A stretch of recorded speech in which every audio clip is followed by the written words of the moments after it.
James Carter had been looking forward to this day all week. It wasn't often that he got time off from work, and today he wanted to surprise his 10-year-old son, Malik, at school.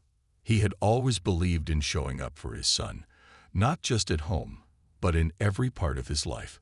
So when he finally got the chance, he didn't hesitate. It was a chilly afternoon as James parked his car outside Greenfield Elementary. The school was big, with bright red bricks and a tall metal fence surrounding the playground. Kids in colorful jackets ran around, their laughter filling the air. James smiled, remembering his own school days, but as he stepped through the school's front doors, a strange feeling settled in his chest. Something wasn't right. James walked down the long hallway, his boots tapping against the shiny floor. The walls were covered with posters about kindness, respect, and working hard, but none of that mattered if the kids inside weren't happy. He had noticed changes in Malik lately. His once bright smile had dimmed, his excitement about school had faded, and he barely talked about his day anymore. When James had asked what was wrong, Malik had simply shrugged and said, "Nothing, Dad. I'm fine." But James knew his son too well. Something was bothering him. As he reached the cafeteria, James paused by the door. His eyes scanned the room, looking for Malik. Kids sat at long tables, eating and chatting loudly. Some laughed with friends, others traded snacks. But then, in the far corner of the room, James spotted him. Malik was sitting alone. His tray of food was untouched, and his shoulders were hunched forward like he was trying to make himself smaller. Every now and then, he glanced up, his eyes darting nervously around the room, but no one paid him any attention. James' heart sank. His son, who used to be full of energy, now looked like he didn't belong. James walked over and pulled out a chair next to Malik.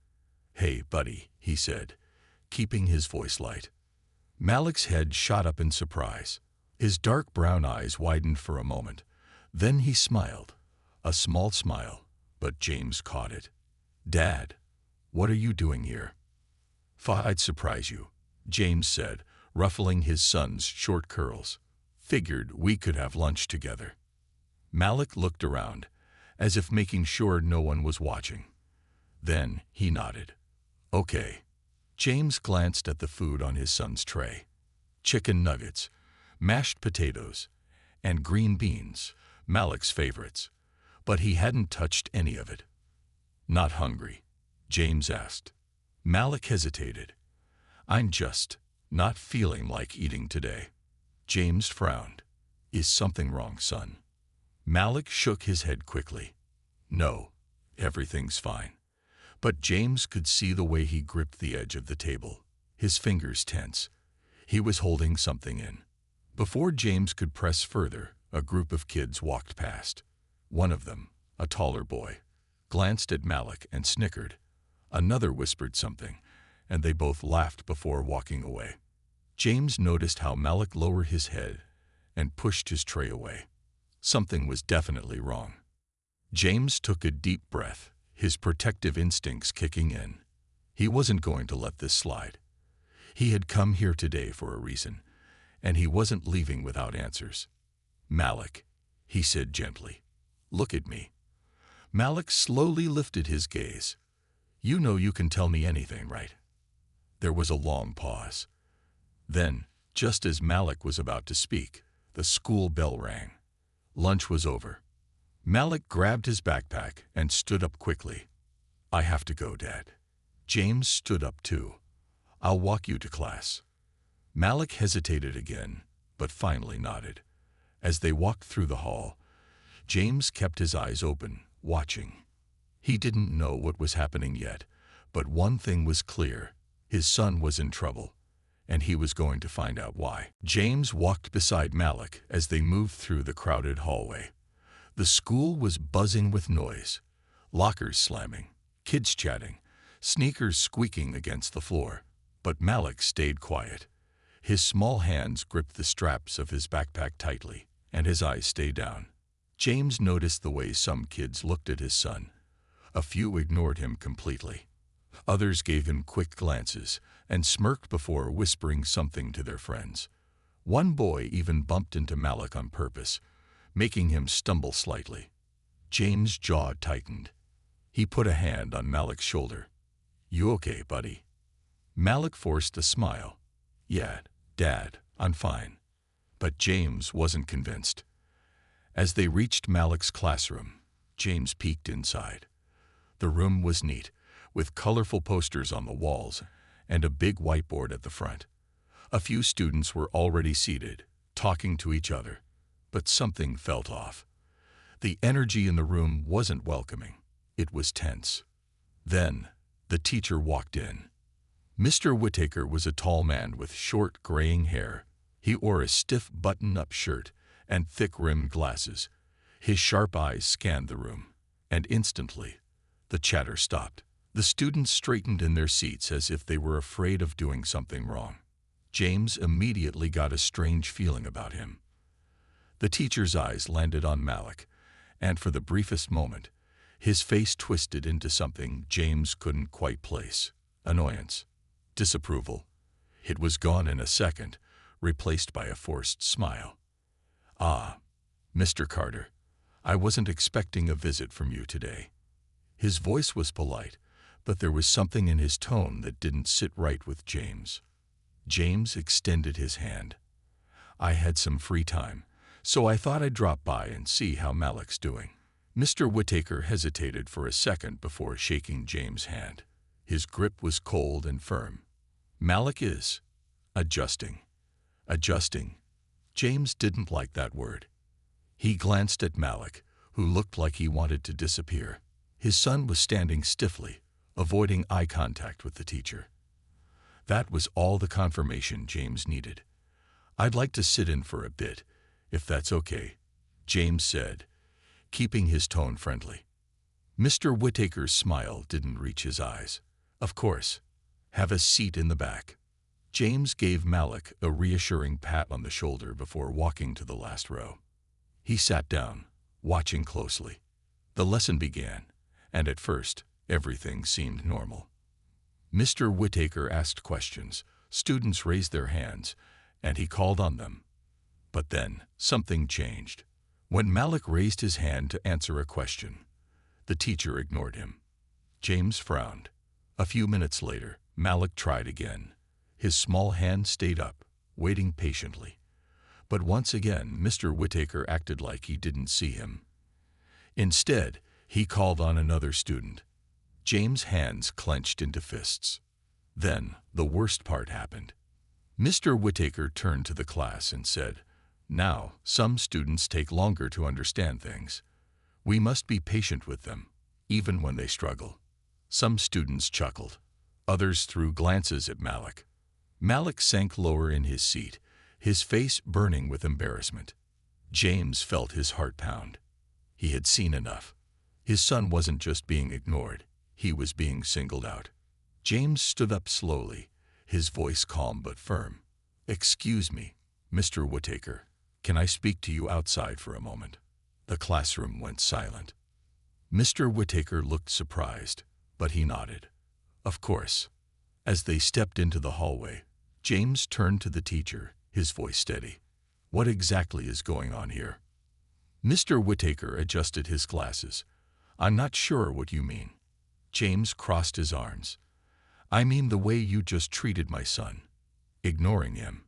Embarrassing him in front of the class. Acting like he doesn't belong here." The teacher's polite mask cracked just a little. "Mr. Carter, I assure you, I treat all my students equally." James didn't believe that for a second. He took a deep breath. "I'm going to get to the bottom of this." And with that, he pulled out his phone. James' fingers tightened around his phone as he stared at Mr. Whittaker. The teacher stood still, adjusting his glasses, trying to keep his expression calm, but James could see the tension in his face. "There's no need for this, Mr. Carter," Mr. Whittaker said smoothly. "I think you're misunderstanding the situation." James took a step closer, keeping his voice steady. "No, I understand exactly what's happening." He had just watched his son get ignored and embarrassed in front of an entire classroom. He had seen the way the teacher looked at Malik, not with care, not with patience, but with something colder, something that made James' blood boil. "I treat all my students fairly," Mr. Whittaker continued, his tone clipped. James let out a short breath, shaking his head. "Really? Then why didn't you call on Malik even once?" He had his hand up just like the other kids. Mr. Whittaker opened his mouth, but James didn't let him speak. "And why did you feel the need to say some students struggle more than others while looking directly at my son?" James' voice was firm now. "That wasn't a lesson. That was humiliation." The teacher's polite mask was slipping. His lips pressed into a thin line. "Mr. Carter, if you have concerns, you can speak to the principal. But making accusations like this—" "Oh, I will," James interrupted. "And I'm making sure this is documented." He tapped his phone screen. "I'm calling 911. For the first time, Mr. Whittaker's confident expression wavered. "Now let's not be dramatic. There's no need to involve authorities." James let out a short, humorless laugh. "You think standing up for my son is dramatic?" He shook his head. "No, what's dramatic is a grown man bullying a 10-year-old child in front of his classmates." Mr. Whittaker shifted uncomfortably. "That's not what happened." James didn't waste time arguing. He pressed the call button. The phone rang once, twice. Then a calm voice answered. 911. "What's your emergency?" James took a breath and spoke clearly. "I'm at Greenfield Elementary, and I need to report an incident involving emotional mistreatment of a student by a teacher." Mr. Whittaker's face paled. The hallway had grown quiet. A few students passing by slowed their steps, sensing something serious was happening. Even the teachers nearby exchanged glances, pretending not to listen. James didn't care. Let them hear. "Sir," the dispatcher on the phone said, "can you describe what happened?" James kept his eyes on Mr. Whittaker. "Yes. My son is in this teacher's class. I came to visit him today and personally witnessed the teacher ignoring him, refusing to call on him while answering other students, and making comments that humiliated him in front of his classmates." He paused, letting that sink in. Then he continued, "I'm concerned. This isn't the first time this has happened. I want it reported and investigated." Mr. Whittaker's lips parted as if he wanted to say something, but no words came out. "Understood, sir. We'll send officers to the school," the dispatcher replied. James thanked them and hung up. His heart was pounding, but his face remained calm. He turned back to Mr. Whittaker. "I'm done watching my son be treated like this." The teacher took a shaky breath. "You're blowing this out of proportion." James gave him a hard look. "No, you just underestimated how much I love my son." At that moment, the school principal, a tall woman with a serious expression, appeared at the end of the hallway. She walked toward them, her heels clicking against the floor. She must have heard about the phone call. The hallway grew silent as the principal approached. Her sharp eyes flickered between James and Mr. Whittaker, sensing the tension in the air. "Mr. Carter," she said, her voice firm but polite, "I was just informed that you called 911. Can we talk in my office?" James nodded. "That's a good idea." He turned to Mr. Whittaker, who still looked pale. "You should come too." The teacher hesitated, adjusting his glasses. "I have a class to teach." "Not right now," the principal said. "Another teacher will cover for you." That was it. No excuses. No escape. Mr. Whittaker nodded stiffly and followed them down the hall.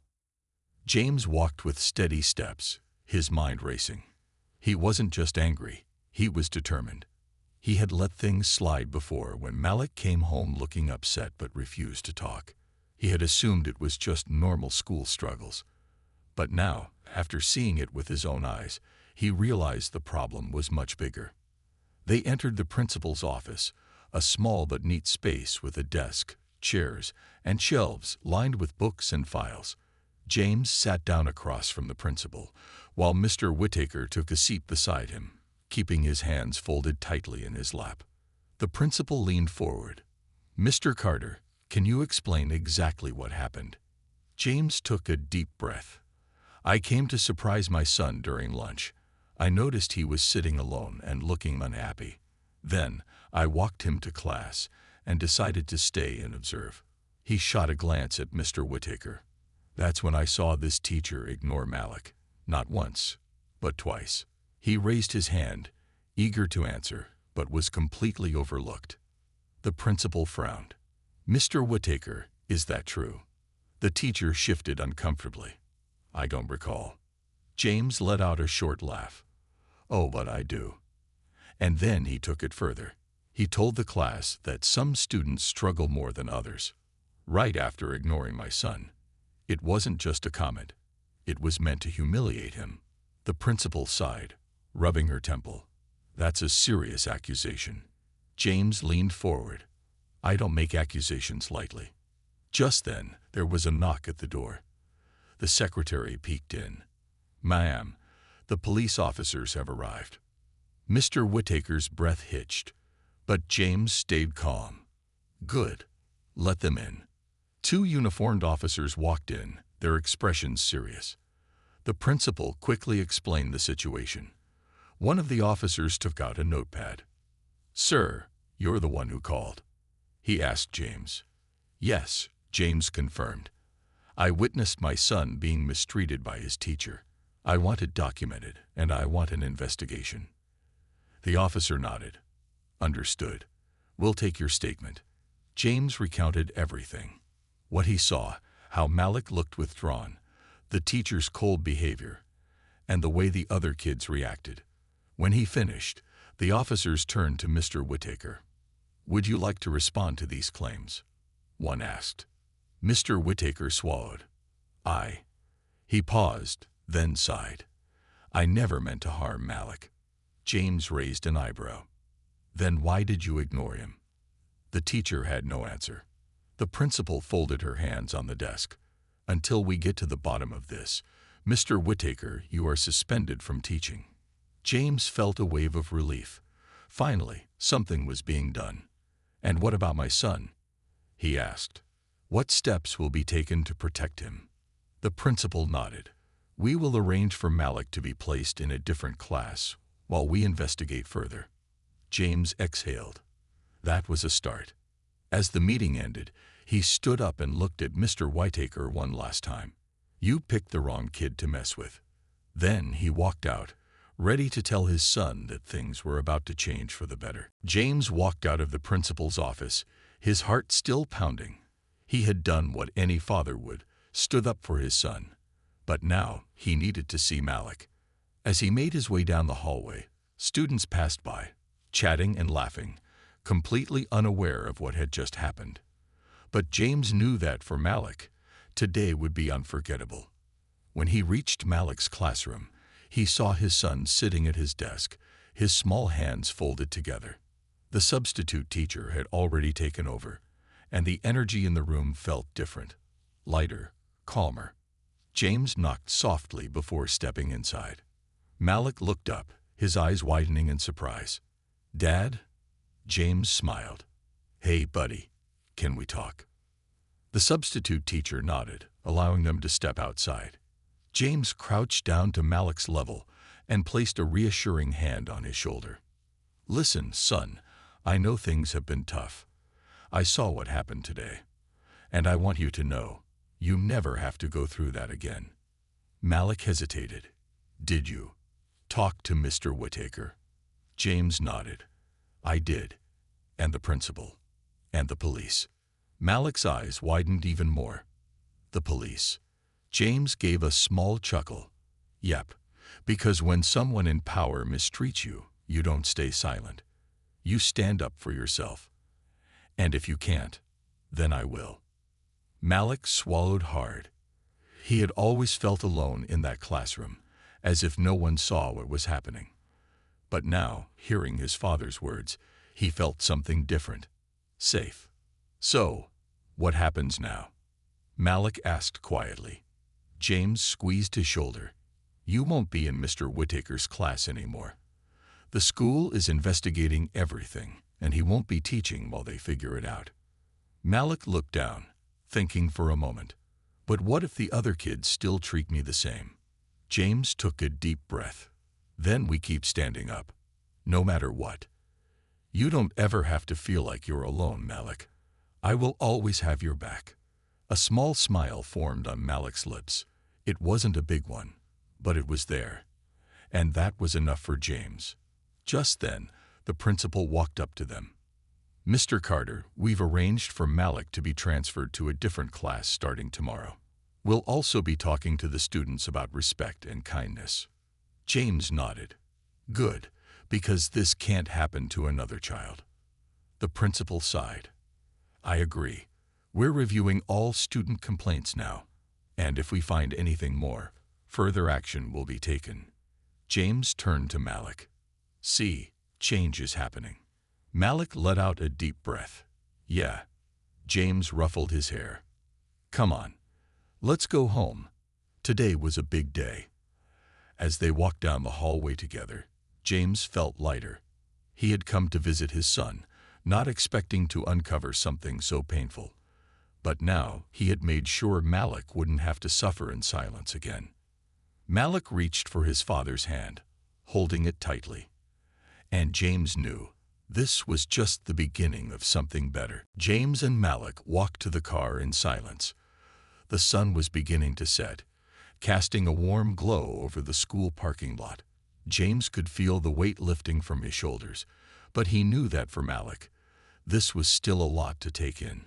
As they got in the car, James glanced at his son, who was staring out of the window, deep in thought. Penny for your thoughts, James asked gently. Malik sighed. I don't get it, Dad. Why did Mr. Whittaker treat me like that? James took a deep breath before answering. Sometimes people in power don't use their power the right way. They forget that their words and actions can hurt people, especially kids. Malik looked down at his hands. I thought maybe I wasn't smart enough. James' heart clenched. He turned in his seat to face his son. Malik, listen to me. You are smart, you are capable, and you deserve to be treated with respect, just like everyone else. Malik hesitated before asking, do you think the other kids saw what was happening? James nodded. Some probably did, but sometimes kids don't know how to react. They might think it's normal, or they might be too scared to speak up. Malik swallowed hard. I felt scared too. James reached over and squeezed his son's hand. That's okay. It's not your job to fix things alone. That's why I stepped in. And from now on, if anything ever feels wrong, I want you to tell me, no matter what. Malik nodded slowly. Okay. James started the car, pulling out of the parking lot. As they drove, he noticed Malik seemed a little more relaxed, though the day's events still weighed on him. After a few minutes of silence, James spoke again. Hey, how about we get some ice cream before heading home? Malik's face lit up for the first time that day. Really? James chuckled. Of course. It's been a tough day. We deserve a little something sweet. They pulled into a small ice cream shop, one of Malik's favorites. The moment they stepped inside, the smell of fresh waffle cones filled the air. Malik walked up to the counter, scanning the flavors. Chocolate fudge swirl, he said with a grin. James smiled. Good choice. They took their ice cream to a small table near the window. As Malik took his first bite, he let out a happy sigh. This is really good. James laughed. See, ice cream makes everything better. For a while, they just sat there, enjoying the moment. It felt good to see Malik smile again. But James knew that this wasn't the end of their journey, it was just the beginning. After finishing their ice cream, they got back in the car. As they drove home, Malik suddenly asked, Dad, do you think the other kids in my class ever felt the way I did? James glanced at him. It's possible. Why? Malik looked thoughtful. I don't want anyone else to feel like that. If I see it happening to someone else, can I tell you?" James' chest swelled with pride. "Absolutely. Standing up for yourself is important, but standing up for others, that's real strength." Malik nodded, looking out the window. "Maybe I can help someone the way you helped me." James smiled. "I think that's a great idea."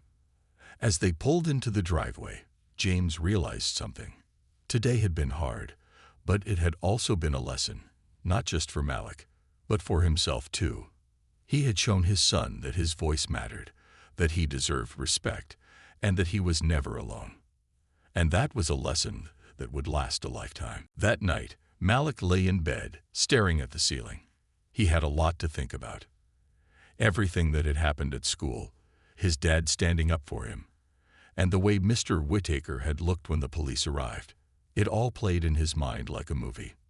But what stood out the most was the feeling in his chest. For the first time in a long time, he didn't feel small.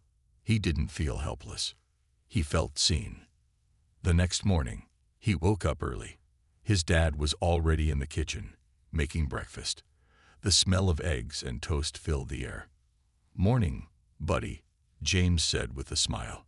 Malik rubbed his eyes and sat at the table. "Morning, Dad." James placed a plate in front of him. "First day in your new class. How are you feeling?" Malik poked at his eggs with his fork. "A little nervous." James nodded. "That's normal, but you're going to be okay. And remember, you're not alone." Malik took a bite and chewed slowly. "What if the kids in my new class don't like me?" James smiled. "Then they're missing out on knowing an awesome kid." Malik let out a small laugh. "You have to say that. You're my dad." James chuckled. "Maybe, but it's still true." After breakfast, they got in the car. The drive to school felt different today, lighter. James could see that Malik was still nervous, but he wasn't hunched over like before. He wasn't avoiding looking out the window. When they pulled up to the school, James turned to him. "You got this, Malik. And if anything happens, you know what to do." Malik nodded. "Yeah, I tell you." James smiled. "That's right." Malik took a deep breath, then got out of the car. James watched as he walked toward the entrance. Before going inside, Malik turned and gave his dad a little wave. James waved back, feeling the surge of pride. Inside the school, Malik made his way to his new classroom. His heart was beating fast, but he kept walking. When he stepped inside, a few kids glanced up. The teacher, a woman with kind eyes, smiled at him. "You must be Malik," she said. He nodded. "Welcome. We're happy to have you here." She gestured toward an empty desk near the window. Malik walked over and sat down. A boy next to him leaned over. "Hey, I'm Jordan," he whispered. Malik hesitated for a second, then whispered back, "I'm Malik." Jordan grinned. "Cool. Do you like basketball?" Malik's face lit up. "Yeah." Jordan nodded. "Me too. We play at recess. You should join." Malik smiled. "Okay." As the lesson started, Malik felt something shift inside him. It was small, but it was there. Hope. Meanwhile, back at home, James sat at the kitchen table, sipping his coffee. His phone buzzed. It was an email from the school. "Dear Mr. Carter, we want to inform you that our investigation is ongoing. We have also received similar complaints from other parents about Mr. Whittaker. Thank you for bringing this to our attention. We will keep you updated." James exhaled. He had a feeling this wasn't just about Malik. Maybe, just maybe, this was the start of something bigger. And that was a fight he was willing to take on. James sat at the kitchen table, his phone still in his hand. He read the email from the school again, letting the words sink in. Other parents had come forward. Mr. Whittaker's actions hadn't just affected Malik. There were more kids who had gone through the same thing. He took a deep breath. He had started this fight for his son, but now it was about something even bigger. Later that afternoon, when Malik came home from school, he looked different, lighter. Happier. He tossed his backpack on the couch and grabbed an apple from the kitchen counter. "Hey, Dad," he said with a smile. James smiled back. "Hey, buddy. How was your first day in the new class?" Malik took a big bite of his apple and chewed before answering. "It was good. The teacher is nice, and I made a new friend. His name is Jordan." James raised an eyebrow. "A friend already? That's great." Malik grinned. "Yeah, we played basketball at recess. I even made a shot from really far away." James laughed. "That's my boy." Malik sat down at the table. "Dad, is Mr. Whittaker coming back?" James set his phone down and looked at his son. "I don't know yet, but the school is looking into it." And guess what? Other parents spoke up too. "It wasn't just you, Malik. Other kids went through the same thing." Malik's eyes widened. "Really?" James nodded. "Yeah. And because we spoke up, they're finally paying attention." Malik sat quietly for a moment, thinking. "So, we helped." James reached over and squeezed his son's shoulder. "We did more than help. We made a difference." Malik smiled, a real proud smile. "That feels good." James nodded. "It should. You were brave, Malik. You stood up even when it was hard. That's what makes a difference in the world." Malik took another bite of his apple, looking thoughtful. "Do you think Mr. Whittaker will ever change?" James sighed. "I hope so. Sometimes people don't realize the harm they cause until they're forced to see it. Maybe this will make him think about the way he treats people." Malik nodded slowly. "I hope so too." That evening, James received another email from the school.